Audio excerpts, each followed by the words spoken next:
जब राजा रघु राजा बने और सिंहासन पर बैठे, तब उनके मन में विश्व विजय करने की इच्छा प्रकट हुई।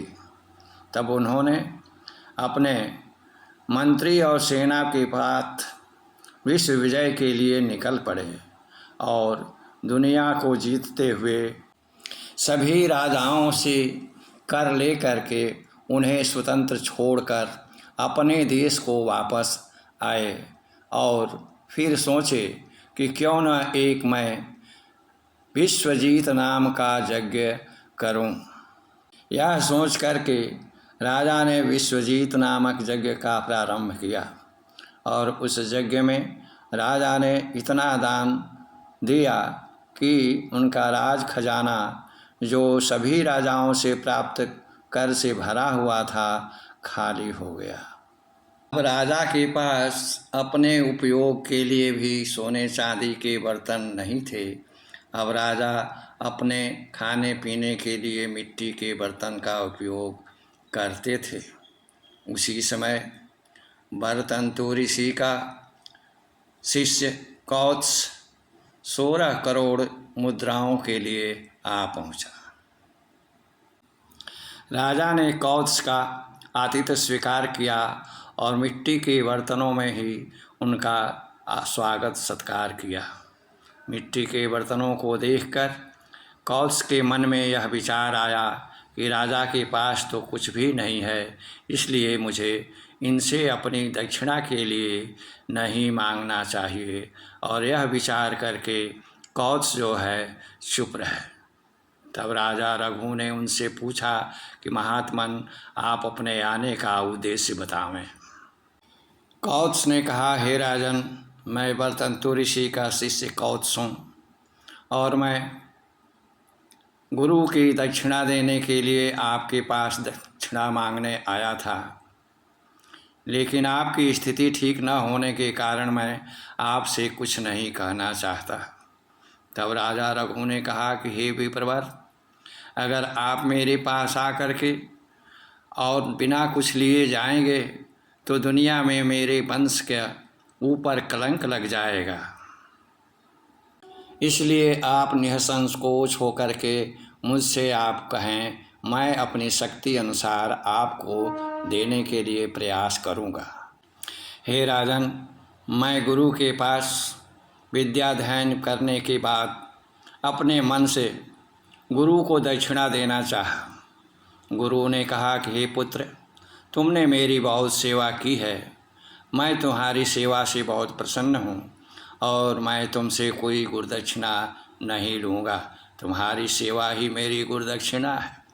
तब मैंने गुरु से बार बार आग्रह किया।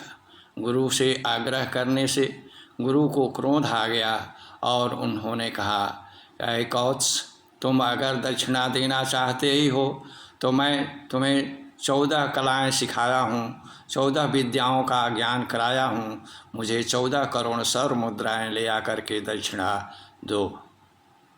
मैं उसी धन की याचना के लिए आपके पास आया था, लेकिन आपकी परिस्थितियाँ देख करके मुझे कहने की हिम्मत नहीं हो रही है, इसलिए मैं आपसे कुछ नहीं कहना चाहता।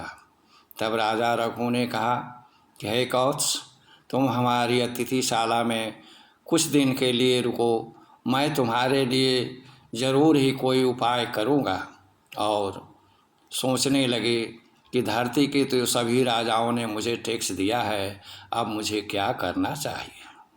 कौत्स को देने के निमित्त धन की प्राप्ति के लिए राजा रघु ने सोचा कि क्यों न कुबेर पर ही आक्रमण करके धन को इकट्ठा किया जाए। इस निमित्त उन्होंने गुरु द्वारा दिए गए दिव्य रथ को पूजा करके उसमें अपने सभी अस्त्र शस्त्रों को रख करके बैठ गए और रात्रि में उसी में विश्राम करके सुबह आक्रमण करने की योजना बनाई।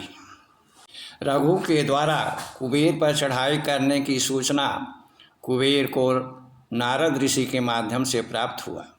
कुबेर घबरा गए। उन्होंने कहा, महाराज, मुझे क्या करना चाहिए। तब नारद मुनि ने कहा कि कुबेर, सब जाने से अच्छा है कि आधा धन स्वयं ही दे दो। नारद जी की बात मानकर कुबेर ने राजा रघु के खजाने में इतना धन की बारिश कर दिया कि पूरा खजाना ही भर गया। आधी रात में ही राजा रघु के मंत्री ने आकर के संदेश दिया कि हे राजन, खजाने में इतना धन हो गया है कि कहीं रखने का कोई जगह नहीं है। सुबह होने पर राजा रघु ने कौत्स को बुलाया और कहा, महाराज, धन का इंतजाम हो गया है और आप चल कर के खजाने में सारा धन ले लीजिए। कौत्स ने कहा, राजन, मैं गुरुदक्षिणा मांगने के लिए आया हूँ, मैं अपने लिए कुछ नहीं मांगने आया हूँ, इसलिए मुझे केवल 16 करोड़ स्वर्ण मुद्राएं ही चाहिए। रघु ने कहा, महाराज, मैंने तो अपने लिए इस धन का उपार्जन किया नहीं है, इसलिए ये सारा धन आपका ही है और आप ही इसे लेके जाइए। संसार में बहुत से दानी हुए हैं और दान लेने वाले भी हुए हैं, लेकिन संसार में यह पहली दफ़ा है जब दान देने वाला कहता था कि महाराज, यह सब कुछ आपका है, और दान लेने वाला कहता कि नहीं, मैं केवल 14 करोड़ स्वर्ण मुद्राएं ही लूँगा। इस प्रकार राजा रघु और कौत्स बहुत देर तक एक दूसरे से आग्रह करते रहे। तब राज्य के वरिष्ठ लोगों ने आकर के कहा कि ठीक है महाराज, जब कौत्स नहीं लेना चाहता है तो उसे रहने दीजिए, उसे 14 करोड़ स्वर्ण मुद्राएं ही दीजिए और बाकी स्वर्ण मुद्राओं को जनता की सेवा में खर्च कर दीजिए। इस प्रकार कौत्स ने 14 करोड़ स्वर्ण मुद्राएं लेकर के अपने गुरु वर्तंतु का गुरुदक्षिणा चुकाया। राजा रघु और कौत्स की यह कहानी आपको कैसी लगी कमेंट करके बतावें। चैनल पर अगर नए हों तो चैनल को सब्सक्राइब करें, लाइक करें और अधिक से अधिक लोगों तक शेयर करें, जिससे यह कहानी बहुत से लोगों तक प्राप्त हो सके। आपने यह वीडियो देखा, इसके लिए मैं आपको धन्यवाद बोलता हूँ। जय श्री कृष्णा, जय श्री राम, जय श्री राम, जय जय श्री राम।